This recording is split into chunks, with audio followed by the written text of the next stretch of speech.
saved the kids I was babysitting, and now I can't look at myself in the mirror. The sound of glass shattering came from somewhere downstairs, and I froze on the couch with the TV remote in my hand. It was 10 at night, and I was babysitting 2 kids in a house I'd only been inside once before today. The parents had left for their anniversary dinner at 6 and given me the fastest tour of the house I'd ever experienced. Leo and Ava were both asleep in their rooms. I muted the TV and sat completely still listening. I heard heavy footsteps moving through what sounded like the kitchen. Then I heard men's voices and my stomach dropped. "Kitchen window was open. Told you this would be easy," one of them said. My whole body went cold and I grabbed my phone off the coffee table. I ran for the stairs as quietly as I could. I burst into Leo's room and shook him awake as gently as I could while still being urgent. "We need to hide right now, and I need you not to ask any questions." His eyes went wide, but he got out of bed without saying anything. We ran down the hall to Ava's room and I scooped her up out of her bed. She immediately started crying and I put my hand gently over her mouth. "Shh, we're playing a game where we have to be completely silent, okay?" I whispered. I could hear the men's footsteps getting louder as they came up the stairs. I looked around frantically trying to remember the layout of the house from the quick tour. The master bedroom was at the end of the hall and it was the biggest room with the most places to hide. I pulled both kids down the hallway and into the master bedroom, closing and locking the door behind us. "Get in that closet right now and go all the way to the back behind the clothes," I whispered. Leo grabbed his sister's hand and they crawled into the walk-in closet. I followed them in and pulled the closet door shut behind us. My hands were shaking so badly I could barely hold my phone as I tried to unlock it. The battery icon showed 2%. I opened my messages and typed out a text to 911 with the address and pressed send. The screen went black immediately, and the phone died. Through the bedroom door, I could hear the men in the hallway opening and closing doors. "Check every room," one of them said. "The safe is supposed to be in the master bedroom." The door handle to the master bedroom started rattling violently. "This one's locked," someone said. Something heavy slammed against the door and I heard the wood starting to splinter. Ava grabbed my hand and her whole body was shaking. The door crashed open with a loud bang and I heard their footsteps coming into the room. "Check the closet," one of them said. I felt around desperately on the shelf above me in the pitch darkness. My hand closed around something heavy and metal that felt like a bookend or a statue. The closet door started to open slowly, and light from the bedroom spilled in. A man's silhouette appeared in the doorway. Behind him I could see 2 more men standing in the bedroom. He reached into the closet and grabbed my arm hard. "Come on out of there right now," he said. Leo started crying and the man looked past me at the kids. "Get the kids too," another man yelled from behind him. I swung the heavy metal object down on the man's head as hard as I possibly could. He staggered backward and blood started pouring down his face immediately. He touched his head and looked at his hand covered in blood. Then he lunged at me with this rage in his eyes and grabbed me by the throat. I couldn't breathe and I hit him again with the bookend. He loosened his grip but didn't let go completely.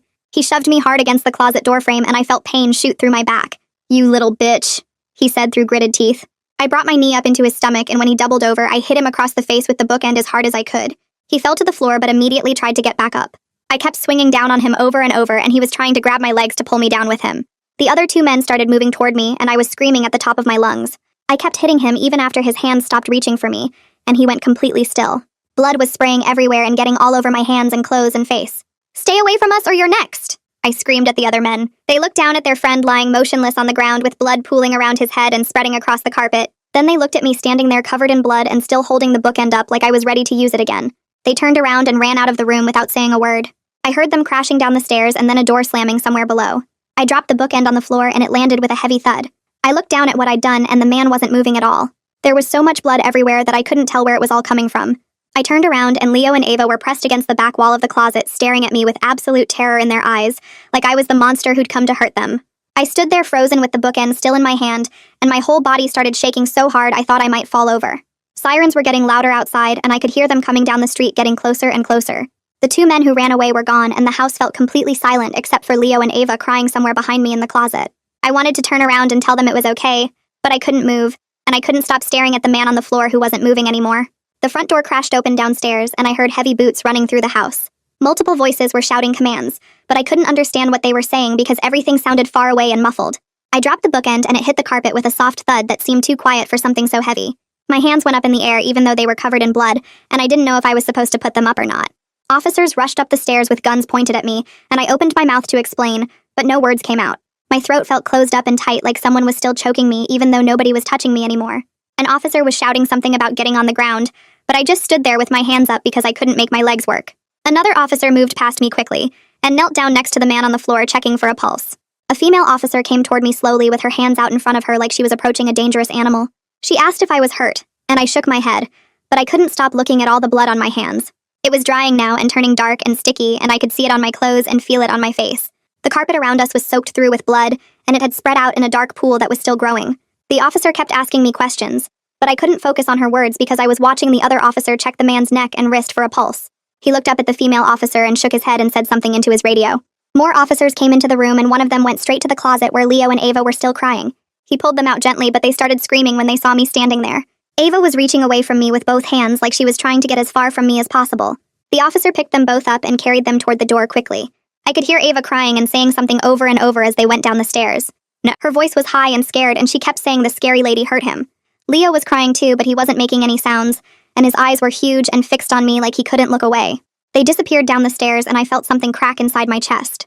A woman in a dark suit came up the stairs and all the other officers seemed to step back when she walked into the room. She looked around at everything quickly, and then focused on me.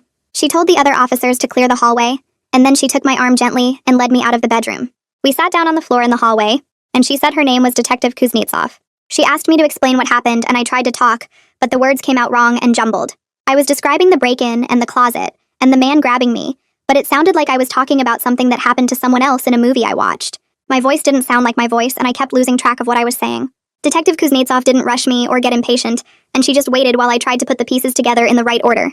Paramedics came up the stairs with a stretcher and equipment, and they went into the bedroom. I could hear them working and talking to each other in calm, professional voices. They were in there for several minutes doing something to the man on the floor. When they came back out, they were pushing the stretcher, and he was on it with tubes and wires attached to him. His face was covered in blood, and there were bandages on his head. They moved past me quickly, and I got a clear look at his face for the first time. He looked younger than I expected, maybe in his 20s, and there was so much blood everywhere.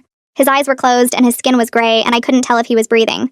The paramedics carried him down the stairs fast, and I heard them going out the front door. Two people came running up the stairs and pushed past the officers. It was Siobhan and Elliot, and they looked around frantically. Siobhan asked where her kids were, and an officer pointed downstairs. They both ran down without looking at me. I could hear voices downstairs, and then Siobhan asking where their babysitter was. Leo's voice came through clearly, and he said she's the one who hurt the bad man. His tone made my stomach twist, and I felt sick. An officer came over and asked me to stand up. He took photos of my hands from different angles and then my clothes. He photographed the blood on my face and neck. When he was done, he told me I could wash up in the bathroom down the hall. I walked to the bathroom and turned on the sink. The water ran over my hands and turned pink and then red as the blood came off.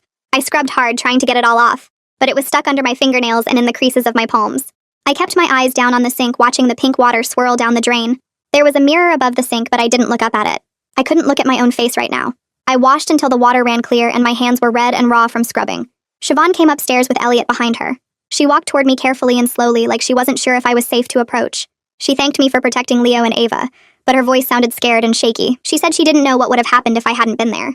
Elliot asked if I was okay, but he stayed several feet away from me. I could see him looking past me at the blood-soaked carpet and the bookend still lying on the floor where I dropped it. Detective Kuznetsov came over and asked Siobhan and Elliot to take the children to a neighbor's house. She said she needed to interview me properly without the kids around. Siobhan nodded and they went back downstairs. I heard them gathering up Leo and Ava and heading for the front door. Right before they left, Leo looked back up the stairs at me. His face was pure fear and not gratitude or relief. He looked at me like I was the monster who came to hurt them, and something inside me broke completely. Detective Kuznetsov came back upstairs and asked me to sit down in the hallway outside the bedroom, so she could take my full statement. I sat on the floor with my back against the wall, and she pulled out a small recording device and set it on the carpet between us. She told me she was going to record everything, and I just nodded. Crime scene investigators moved in and out of the bedroom behind us, taking photographs and marking things with little yellow numbered cards. The flashes from their cameras kept going off, and I could see them through the doorway measuring blood patterns on the carpet and walls. Detective Kuznetsov asked me to start from the beginning and tell her everything that happened. I described hearing the glass break downstairs and getting Leo and Ava and hiding in the closet. My voice sounded flat and distant like I was reading from a script. I told her about the men breaking down the bedroom door and coming into the room and opening the closet. I described the man grabbing my arm and reaching for the kids and how I hit him with the bookend. She asked me to be as specific as possible about what happened next. I explained that he grabbed my throat and I hit him again, and he shoved me against the door frame. I told her I kept hitting him because he kept trying to get up and grab me, and I was afraid he would hurt the children if I stopped.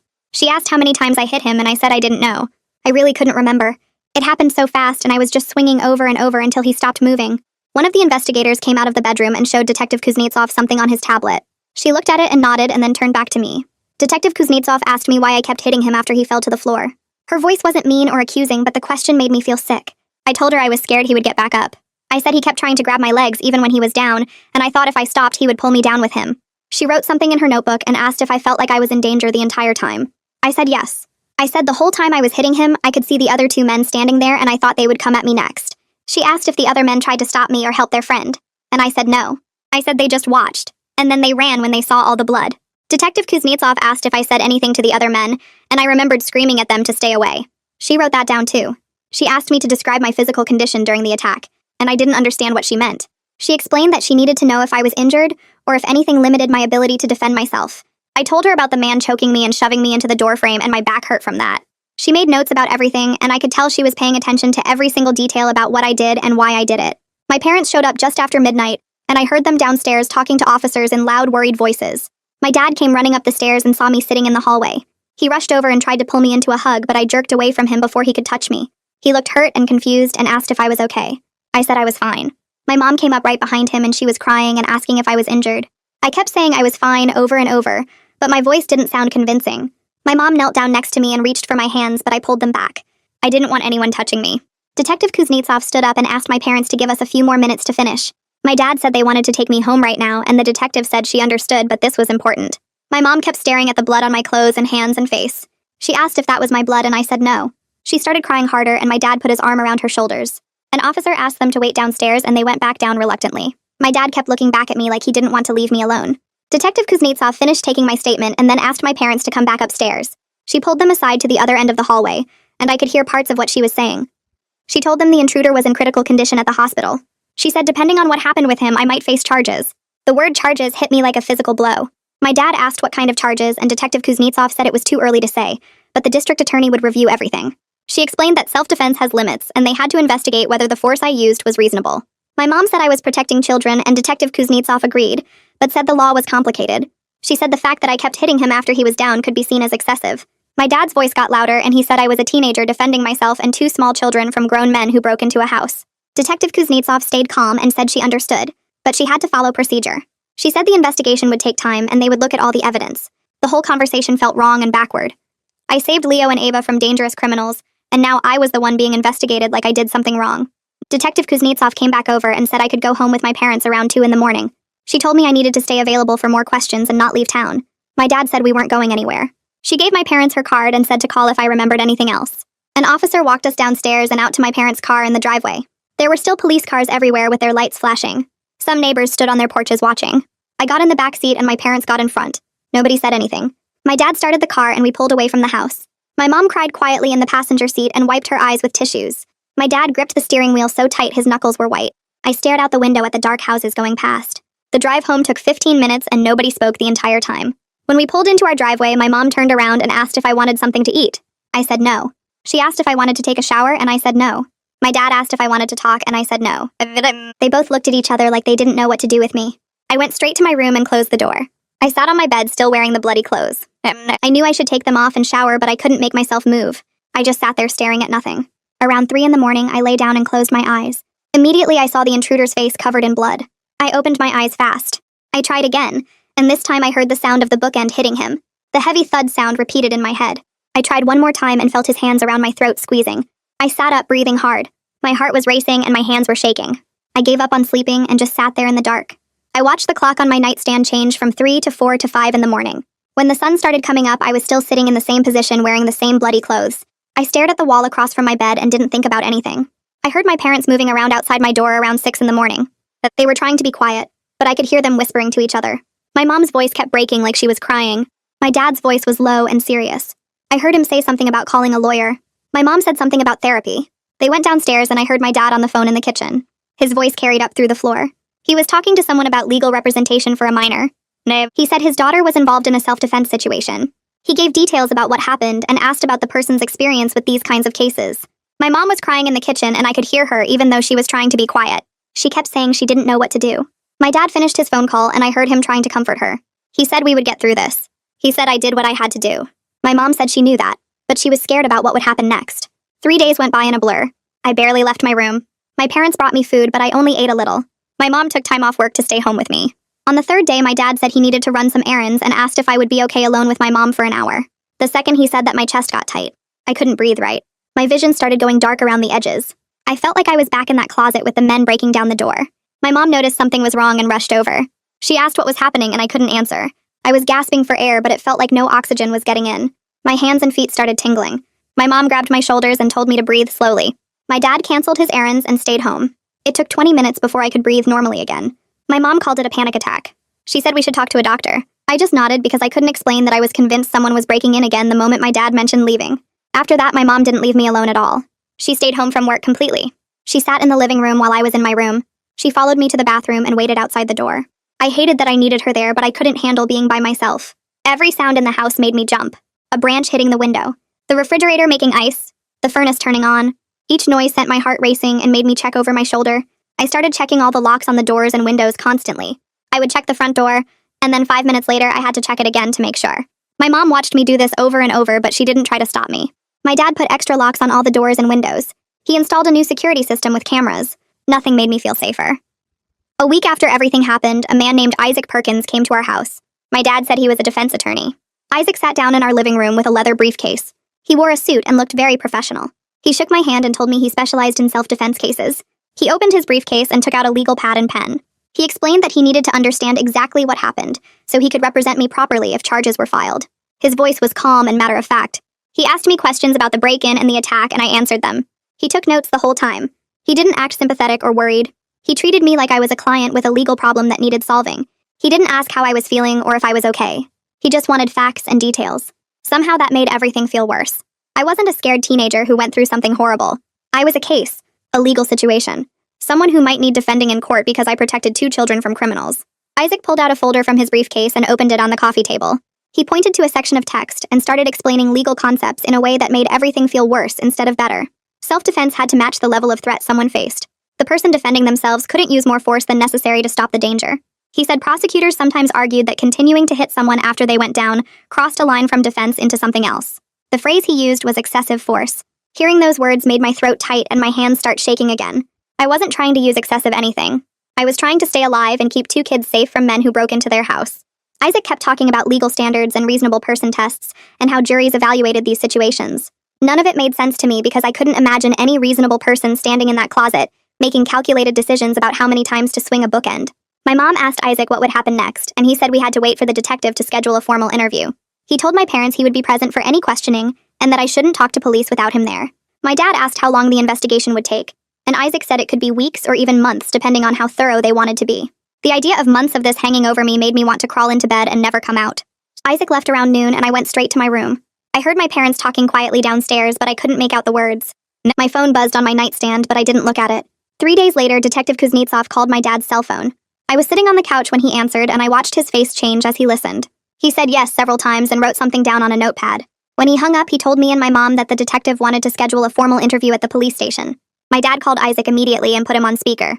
Isaac said he would contact the detective to arrange a time when he could be present.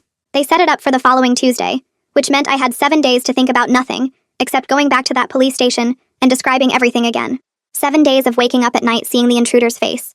7 days of checking locks and jumping at every sound. 7 days of my stomach twisting every time I remembered I had to sit in a room and talk about the worst thing that ever happened to me.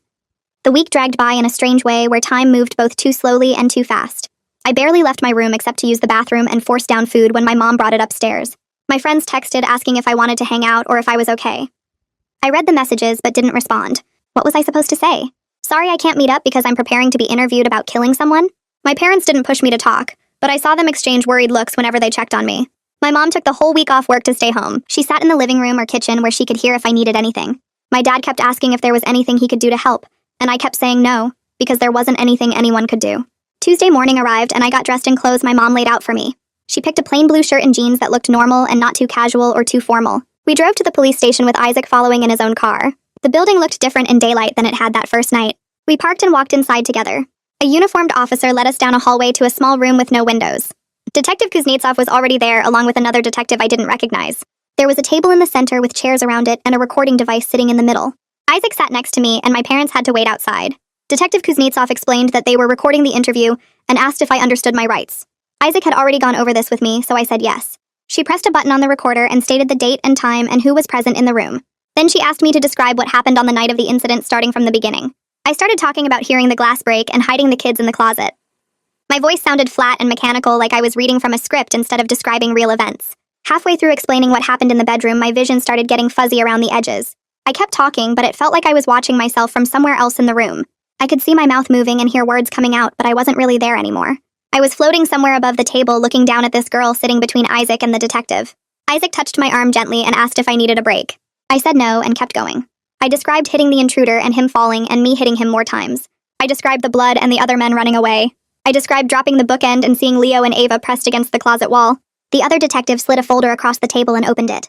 Inside were photographs of the master bedroom, close-up shots of blood patterns on the carpet, photos of the bookend lying on the floor covered in dark red stains, pictures of the intruder's injuries that showed damage I hadn't really seen that night because of all the blood. Isaac leaned forward and said something about whether these photos were necessary. Detective Kuznetsov said they needed me to confirm details about the scene. The other detective asked questions about my emotional state during the attack. He wanted to know if I felt angry or scared or out of control. Isaac objected to the way he phrased some questions, but I answered anyway. My voice stayed in that same flat tone that didn't sound like me at all. I said I felt terrified.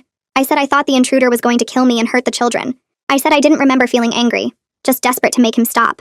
Detective Kuznetsov pulled out another photo and placed it in front of me. She asked if I had ever seen the intruder before that night. I looked at the picture and said no. She asked if I was certain I had no prior contact with him. I said I was certain. I had never seen him before he opened that closet door. She showed me a different photo, one that looked like it came from social media or a driver's license. It showed the same man but clean and smiling in normal clothes. She asked again if I recognized him. I stared at his face trying to match this regular-looking person with the man who grabbed my throat and tried to hurt two innocent kids. He looked young in the photo, maybe 25 or 26. He had dark hair and a nice smile. He looked like someone who might work at a store or go to college. He didn't look like a criminal or a monster. He just looked normal. I told Detective Kuznetsov I didn't recognize him from before. She put the photo back in the folder.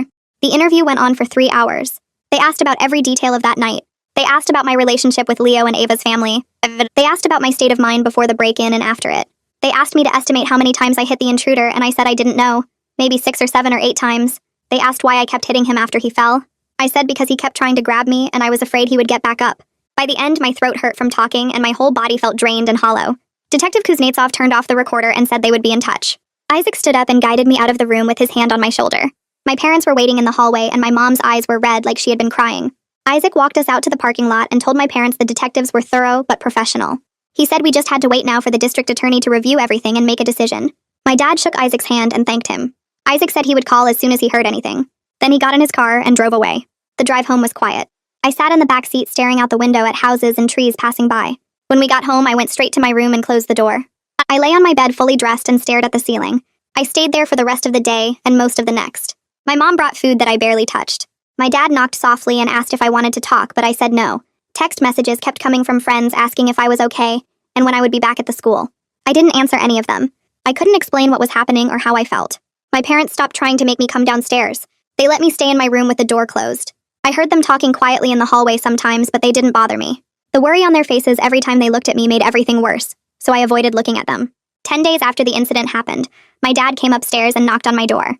He said there was a news story about the home invasion, and my name had been leaked somehow even though I was supposed to be protected as a minor. He showed me the article on his phone. The headline called me a teenage babysitter who fatally injured an intruder during a home invasion. It described what happened in basic terms and mentioned that the investigation was ongoing. It said I was a local high school student but didn't name my school. Within an hour, my phone started buzzing constantly with notifications. Text messages from people I barely knew, comments on my social media accounts, messages asking if I was okay or if the story was true. Some people called me brave. Others said things that suggested maybe I went too far. One message said I was a hero for protecting those kids. Another one said the intruder was someone's brother and didn't deserve to die. I read about a dozen messages before I turned my phone off completely and threw it in my desk drawer. My mom suggested going to the grocery store together a few days later. She said getting out of the house might help, and we needed to pick up some things anyway. I agreed because I was tired of being stuck in my room. We drove to the store and went inside. I grabbed a cart and followed my mom through the aisles. We were in the cereal section when a woman I didn't recognize approached us. She looked at me carefully and then smiled. She said she recognized me from the news coverage. She told me I was a hero for protecting those children and that I did the right thing. Her voice was loud and other people in the aisle turned to look. My chest got tight and I couldn't breathe properly. The fluorescent lights seemed too bright and the woman's face was too close. My mom thanked her quickly and tried to guide me away, but the woman kept talking about how brave I was. I dropped the cart handle and walked quickly toward the exit. My mom caught up with me in the parking lot. I was leaning against our car trying to breathe. She unlocked the doors and I got in. We drove home without the groceries and I went straight back to my room. The next morning, my mom came into my room and sat on the edge of my bed. She said Siobhan had called asking if I would be willing to talk to a child psychologist who was working with Leo and Ava. The kids were having nightmares and the psychologist thought it might help them to hear that I was okay and not a scary person. My stomach twisted at the thought of talking about this with anyone, but I nodded and said yes. My mom squeezed my hand and left to call Siobhan back. 2 days later, my phone rang with a number I didn't recognize. I answered and a woman introduced herself as the psychologist working with Leo and Ava. Her voice was calm, and she told me she just wanted to check in and see how I was doing. She didn't ask me to explain what happened or talk about my feelings. She just asked simple questions about whether I was sleeping and eating and if I had people to talk to. I gave short answers and she didn't push for more. She thanked me for talking to her and said the kids would be glad to know I was okay. The call lasted maybe 10 minutes, and when it ended, I felt exhausted like I'd run a marathon. 2 weeks after the incident, my mom called me downstairs. Detective Kuznetsov was on the phone and needed to speak with me. I took the phone with shaking hands, and the detective's voice came through clear and professional. She told me that Tiago Contreras, the intruder, had died from his injuries without ever waking up. She said the case was now officially a homicide investigation, and the district attorney was reviewing everything to decide about charges. The word homicide hit me like a physical blow. I dropped the phone and my mom picked it up and finished the conversation. I walked back upstairs to my room moving like a robot. I climbed into bed and pulled the covers over my head. I killed someone. The thought repeated in my mind over and over. I killed someone, and no matter how justified it was, that fact was now permanent and unchangeable. I didn't get out of bed for 2 days. My mom brought food, but I couldn't eat it. My dad came in and tried to talk to me, but I couldn't respond. I just lay there staring at the wall thinking about the fact that I had ended someone's life. My parents stopped trying to make me get up. They let me stay in bed, and I heard them whispering in the hallway about being worried. On the third day, Isaac came to the house. My dad made me come downstairs to the living room. Isaac sat across from me and explained that the district attorney could charge me with manslaughter if they decided I used too much force. Or they could decline to prosecute based on self-defense and defense of others. Everything now depended on Colin Armstrong, the district attorney, and how he interpreted the evidence. Isaac's voice was steady and factual, but I felt like I was underwater listening to him. He asked if I understood, and I nodded even though I wasn't sure I did. After Isaac left, my parents started researching trauma therapists on their laptops. My mom made a list of therapists who worked with PTSD and violent incidents. She called 3 different offices and made appointments so I could meet them and choose who I felt most comfortable with. I sat on the couch listening to her make the calls and felt nothing. The first 2 therapists we met seemed nice, but they talked to me like I was fragile and broken. The third therapist was named Elodie Tillman, and she worked specifically with people who had experienced or committed violence in self-defense situations. She shook my hand firmly when we met and looked me directly in the eyes. She told me that recovery would be long and difficult, and there were no shortcuts. She didn't treat me like I was about to shatter into pieces. I told my mom I wanted to work with Elodie. My first real therapy session with Elodie was 3 weeks after the incident. I sat in her office on a comfortable chair, and she sat across from me with a notebook. She asked me how I was feeling, and I said I didn't want to talk about feelings, because I didn't want to be the kind of person who needed therapy. Elodie wrote something down and then looked up at me. She said that refusing to process what happened wouldn't make it go away. She said trauma doesn't disappear just because we ignore it. I didn't respond, and she didn't push. She asked instead about my daily routine and what I was doing to take care of myself. I admitted I wasn't sleeping well and wasn't eating much. She gave me some basic strategies for managing anxiety and panic attacks. The session lasted an hour, and when it was over, I felt drained but also slightly less alone. During my second session, Elodie asked me to describe what I saw when I looked in mirrors. I told her I hadn't looked at myself directly since that night. She asked what I was afraid of seeing. I said I was afraid I would see a killer. She wrote that down in her notebook without correcting me or telling me I was wrong. She just nodded and asked me to think about why I connected my reflection with that word. I couldn't answer, and she said we would come back to it. The session ended, and I left feeling like she had opened something inside me that I wasn't ready to look at. A few days later, Isaac called my dad and said the prosecutor's investigator wanted to schedule another interview, and this one would focus specifically on my decision-making during the attack. Isaac came over that evening to prepare me. He explained that the investigator would ask aggressive questions designed to test whether my actions were reasonable or if I used too much force. He said they would want to know why I kept hitting Tiago after he fell down. He said they would ask if I considered running instead of fighting.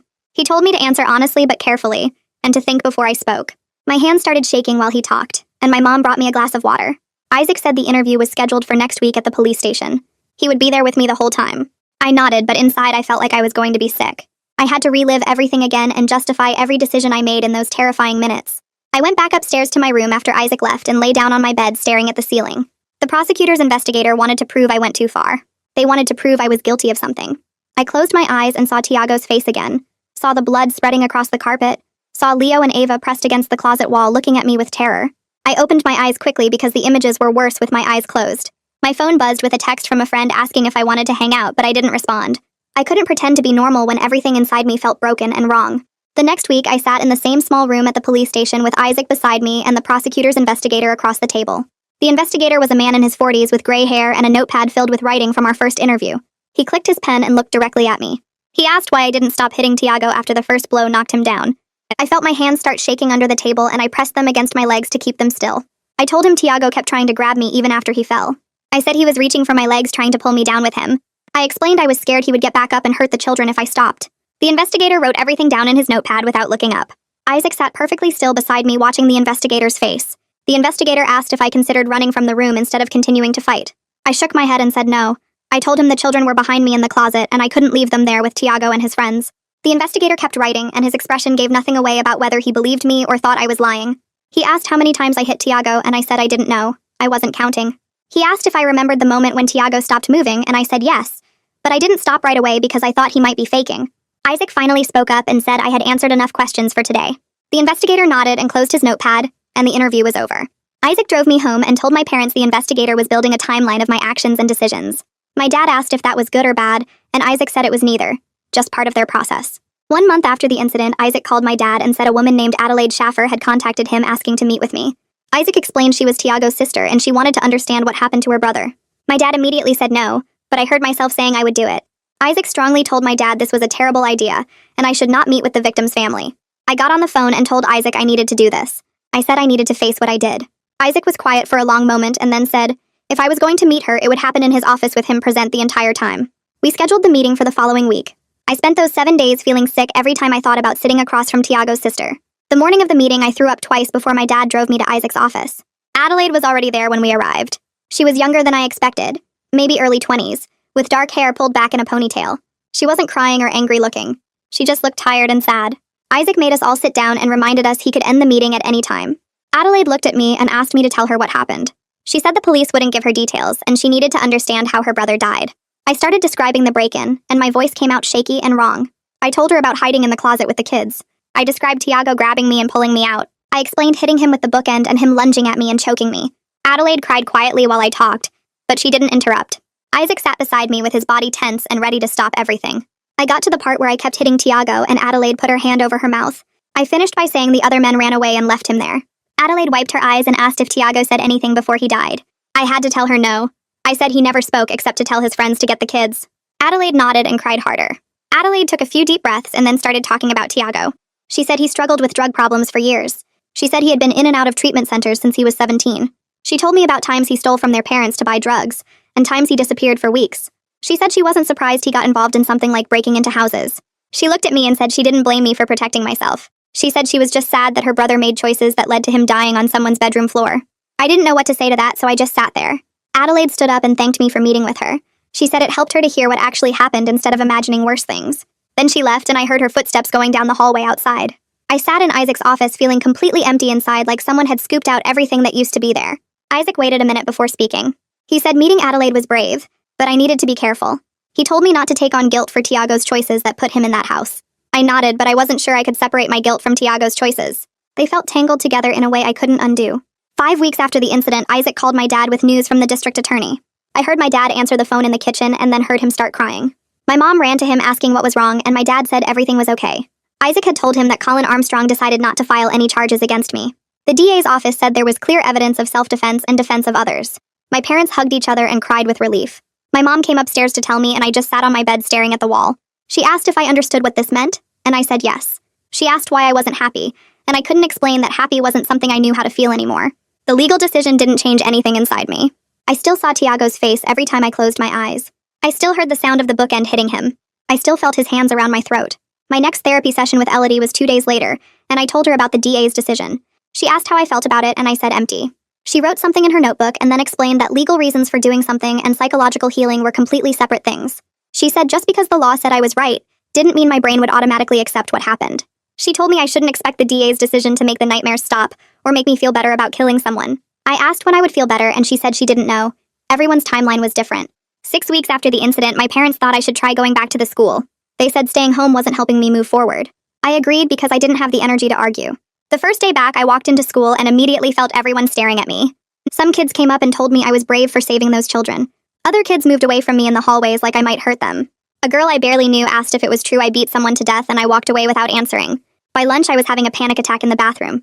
I called my mom and she came to pick me up. The next day, I tried again and lasted until third period before I had to leave. Teachers looked at me with pity. Students whispered when I walked past. Some treated me like a hero and others avoided me like I was dangerous, and both reactions made me feel like a freak. After a week of trying and failing to act normal, my parents agreed to let me do independent study at home for the rest of the semester. I felt like I was giving up, but I couldn't keep walking through those hallways feeling everyone's eyes on me. I couldn't keep pretending I was the same person I used to be when everything about me had changed. My parents sat me down 2 days later and said they talked to the school about letting me finish the semester from home with independent study packets. My mom had called the counselor and explained I was having panic attacks every time I tried to go back. The school agreed to send work home and I could take tests in the counselor's office when I was ready. I signed the paperwork and felt like I was giving up on being normal. Other kids went to the school and dealt with their problems, but I couldn't even walk through the hallways without falling apart. My dad said it was temporary and I could go back next semester, but I knew everyone would remember what happened and treat me differently forever. During my next therapy session with Elodie, I told her about the independent study decision, and she asked how I felt about it. I said I felt like a failure who couldn't handle regular life anymore.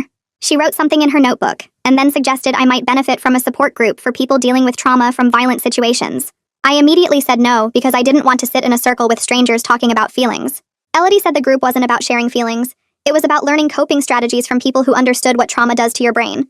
I told her I'd think about it, but I had no intention of going. She gave me a flyer with the meeting times and location anyway, and said I should come to one session before deciding it wasn't for me. 2 weeks later, I was having such a bad day that I drove to the address on the flyer just to get out of the house. The support group met in a community center conference room with uncomfortable plastic chairs arranged in a circle. 5 other people were already there when I walked in, and they all looked up at me.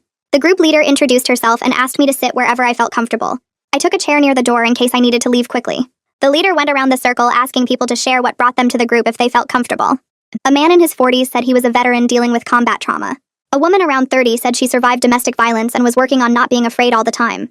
A younger guy, maybe in his 20s, said he was in a bad car accident that killed his best friend. A woman in her 50s said she worked as a store clerk and got robbed at gunpoint 6 months ago. When it was my turn, I said I was dealing with trauma from a violent situation and left it at that. Nobody pushed me for details or treated me like I was special. The group leader talked about how trauma changes your brain and makes you react to normal situations like they're dangerous. Everyone nodded like they understood exactly what she meant. We did an exercise about identifying triggers, and I realized I had way more triggers than I thought. Loud noises, darkness, being alone, locked doors, footsteps behind me, raised voices. The list kept getting longer as I wrote things down. After the session ended, the domestic violence survivor came up to me and said the first meeting is always the hardest. She didn't ask what happened to me or try to make me talk. She just said she hoped I'd come back next week. During a therapy session 6 weeks after the incident, Elodie asked me to try something different. She said we needed to separate my protective instinct from the violence I used to act on it. I didn't understand what she meant at first. She explained that I could acknowledge I saved Leo and Ava while still struggling with how I had to do it. The two things didn't cancel each other out. I could be glad the kids were safe and also horrified by what I did to make that happen. She said most people think it has to be one or the other, but trauma doesn't work that way. I sat there trying to process what she was saying. She asked me what I would do if the same situation happened again, and I said I'd do exactly the same thing to protect those kids. She asked if that made me a bad person, and I said I didn't know anymore. She wrote something down and told me that protecting people I cared about didn't make me violent or dangerous. It meant I was capable of doing hard things when necessary. The violence wasn't who I was. It was what I had to do in that specific moment. I wanted to believe her, but it felt too simple. That night, I sat at my desk and started writing a letter to Leo and Ava that I knew I'd never send. I wrote that I was sorry they had to see what happened in their house. I was sorry I couldn't protect them in a way that didn't scare them. I wrote that I'd do it all again if it meant keeping them safe, even though I wished it hadn't been necessary. The letter got longer as I kept writing, and I realized I was clarifying my own feelings more than explaining anything to them. I wrote that I hoped they'd remember me as the person who played games with them and made them snacks, not the person covered in blood swinging a bookend. I folded the letter and put it in my desk drawer, knowing the kids would never read it. But writing it helped me understand that I could hold both versions of myself in my head at the same time. I was their babysitter who kept them safe, and I was also the person who killed someone in their bedroom. Both things were true, and I had to find a way to live with that. 3 days later, my mom called me downstairs and said Siobhan was on the phone wanting to talk to me. My stomach dropped because I assumed something was wrong with the kids. I took the phone, and Siobhan's voice was gentle when she said Leo and Ava were doing better in therapy. She said they'd been asking about me and wondering if I was okay. Siobhan said their therapist thought it might help the kids to see me again when I was ready. She was quick to add that there was no pressure and I should take whatever time I needed. She said the kids remembered me as someone who protected them, and they wanted to know I was all right. I told Siobhan I didn't know if seeing me would help or make things worse for them. She said their therapist could supervise a brief visit at her office if that would make me more comfortable. I said I needed to think about it and talk to my own therapist first. Siobhan thanked me for considering it and said to call her whenever I was ready. I brought up the invitation during my next session with Elodie. She asked if I felt ready to see the children again, and I said I had no idea if I'd ever feel ready. She asked what I was afraid would happen if I saw them. I said I was afraid they'd look at me the way they did that night, like I was a monster. Elodie said the kids had been processing what happened in therapy just like I had been. Their understanding of that night had probably changed since then. She asked if avoiding them forever seemed like a healthy choice, and I admitted it probably wasn't. She said I didn't have to decide right away, but I should consider that seeing the kids might help me as much as it helped them. I called Siobhan that evening and said I'd try a short visit if their therapist thought it was a good idea. 8 weeks after the incident, I drove to the kids' therapist's office with my mom in the passenger seat for support. Siobhan and Elliot were already there with Leo and Ava in the waiting room. The kids looked up when I walked in, and Ava's face broke into a smile before she seemed to remember she was supposed to be uncertain. Leo stayed close to his dad, but he was watching me carefully. Their therapist came out and brought us all into her office, which had toys and books scattered around to make kids comfortable. She asked everyone to sit wherever they wanted, and the kids sat on the floor near their parents. I sat in a chair across from them, feeling incredibly awkward.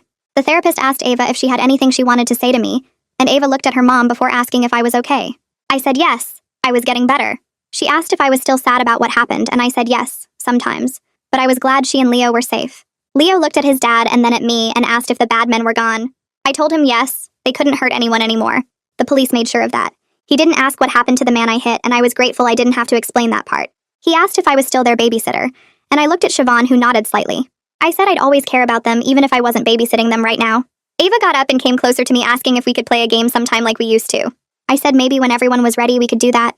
She seemed satisfied with that answer and went back to sit with her brother. The visit lasted 30 minutes, and it was less awful than I'd feared. The kids seemed relieved to see I was still the same person who had played games with them and made them snacks. I wasn't some scary stranger who'd invaded their house. Their therapist walked me and my mom out afterward and said the visit had been positive for everyone. She suggested another visit in a few weeks if I was comfortable with that. I said I'd think about it. In the car, my mom asked how I felt, and I said confused, but okay. The kids didn't look at me with terror anymore, and that meant something even if I didn't fully understand what yet. Elodie suggested I start with small steps back into normal life, and the first one was going to the grocery store with my mom. We went on a Tuesday morning when the store would be mostly empty, and I made it through the produce section before my hands started shaking. A man reached past me for apples, and I flinched so hard I knocked over a display of oranges. My mom helped me pick them up while I apologized to a store employee who kept saying it was fine. We finished shopping, but I had to leave the cart twice to go outside and breathe. The next week, I took a short walk around my neighborhood alone and made it 3 blocks before a car backfired, and I dove behind a parked truck convinced someone was shooting. I sat on the curb for 20 minutes before I could stand up and walk home. Elodie said every outing that didn't end in complete avoidance was progress, even if it felt like failure. She assigned me to meet a friend for coffee as my next goal, and I picked someone from the school who didn't know all the details. We met at a cafe and talked about normal things like classes and weekend plans, but halfway through I saw a news alert on my phone about a break-in across town. I excused myself to the bathroom and had a panic attack in the stall while my friend texted asking if I was okay. I came back and lied that I felt sick and needed to go home. The triggers were everywhere, and learning to manage them instead of avoiding everything felt impossible most days. 2 months after the incident, I was watching TV with my parents when a news story came on about another home invasion 3 towns over. The reporter described how intruders broke in through a back window while a family slept upstairs. I felt my chest tighten and the room started spinning. My dad reached for the remote, but I was already seeing the closet and the blood and hearing Leo crying behind me. I ran to my room and curled up on my bed, shaking and crying while my mom sat outside my door asking if I needed anything. The flashbacks lasted over an hour, and afterward I felt completely drained and hopeless. I texted Elodie even though it was late, and she called me back within minutes. She reminded me that setbacks were a normal part of recovery and didn't erase all the progress I'd made over the past 8 weeks. She said trauma recovery wasn't a straight line, and having a bad day didn't mean I was back at the beginning. I wanted to believe her, but lying in bed that night, I felt like I'd never be normal again. Elodie gave me homework to practice looking at myself in mirrors for short periods each day. She said I needed to start reconnecting with my own reflection instead of avoiding it completely. The first time I tried, I stood in my bathroom and forced myself to look up at the mirror above the sink. I saw a stranger staring back at me with dark circles under her eyes and a tight expression I didn't recognize. I lasted maybe 5 seconds before I had to look away. The next day I tried again and managed 10 seconds. I focused on my eyes and tried to find something familiar, but the person looking back felt like someone I used to know a long time ago. After a week, I could look for 30 seconds without feeling sick. I started noticing small things like the freckle on my left cheek and the way my hair fell across my forehead. Gradually, over the next few weeks, I started recognizing myself again, even though I looked different somehow. The girl who froze on the couch with a TV remote was gone, and whoever was in the mirror now had survived something terrible. I didn't love looking at my reflection, but I could do it without completely falling apart. 10 weeks after the incident, a letter arrived addressed to me with Siobhan and Elliot's return address. My mom brought it to my room, and I stared at the envelope for a full minute before opening it. Inside was a handwritten letter from both of them expressing their gratitude for saving Leo and Ava. They wrote that they knew what I did that night came at a huge cost to me, and they wanted me to know how much it meant to them. They said they were sorry I had to go through the legal process, and the trauma of everything that followed. Tucked inside the letter was a photo of Leo and Ava smiling at the camera in their backyard. On the back was a note in crayon from the kids saying they missed me and hoped I was doing okay. Ava had drawn a picture of 3 stick figures holding hands with a sun in the corner. I sat on my bed holding the letter and photo and cried for the first time in weeks. The crying felt different from the panicked sobbing after flashbacks. This felt more like something releasing inside me that had been stuck since that night. The letter helped me start accepting that what I did had value even though it traumatized me. I wasn't a monster for protecting those kids, and I wasn't a hero for doing what anyone would have done. I was just someone who got put in an impossible situation and did what was necessary to keep children safe. Elodie said that accepting the complexity of what happened was a huge step forward. She reminded me that I could acknowledge the violence of my actions while also recognizing they saved lives. The two things could exist together without canceling each other out. I started understanding that healing didn't mean forgetting what happened or pretending it was okay. It meant learning to carry what happened without letting it destroy me completely. 3 months after the incident, I returned to the school for my senior year with accommodations for my PTSD. The school counselor set up a plan that let me leave class if I needed to, and gave me extensions on assignments when I was struggling. My teachers knew what happened, and most of them were understanding when I showed up late or missed days. The first week back was incredibly hard because everyone stared at me in the hallways and whispered when I walked past. Some kids treated me like I was fragile and might break at any moment. Others avoided me completely like I was dangerous or contagious. A few people asked intrusive questions about what happened that night, and I learned to say I didn't want to talk about it. By the end of the first week, I was exhausted, but I'd survived, and that felt like a real accomplishment. I made it through each day even when it was hard, and I went home knowing I could do it again tomorrow. I kept going to weekly therapy with Elodie and monthly group sessions with other trauma survivors. I'd accepted that healing wasn't something I would finish and check off a list. No. It was something I'd keep working on probably for the rest of my life. Some days were better than others, and I was learning that was okay. Good days didn't mean I was cured, and bad days didn't mean I was failing. They were just different points on the same journey. The group sessions helped because everyone there understood that recovery wasn't linear. The veteran had good months followed by weeks of nightmares. The domestic violence survivor could handle triggers most days, but sometimes fell apart over nothing. We all supported each other through the ups and downs without judgment. 3 months after the incident, I stood in my bathroom and looked at myself in the mirror for a full minute without feeling sick or needing to look away.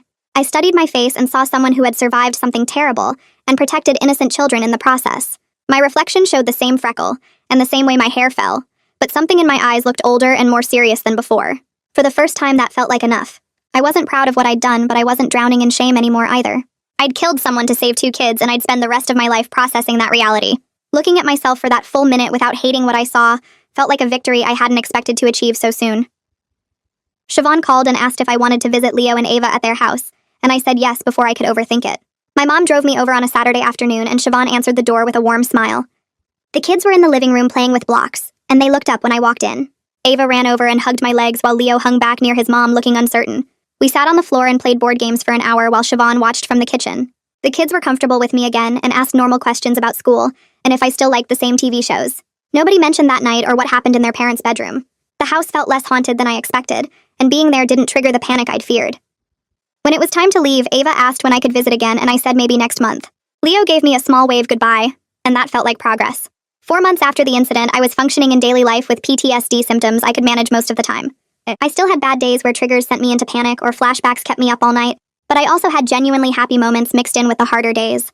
I laughed at jokes with friends and enjoyed meals with my family and looked forward to things happening next week. I'd accepted that I would always carry what happened that night, but it didn't have to define everything about me going forward. I was more than the worst thing I'd ever done, and more than the trauma I'd survived. Healing wasn't about erasing the past or pretending it never happened.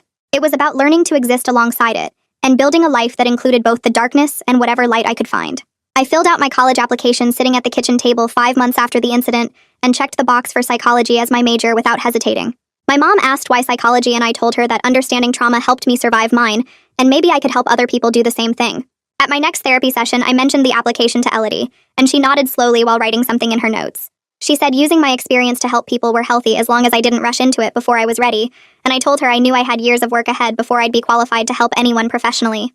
The conversation lasted maybe 5 minutes before we moved on to discussing my recent triggers and coping strategies.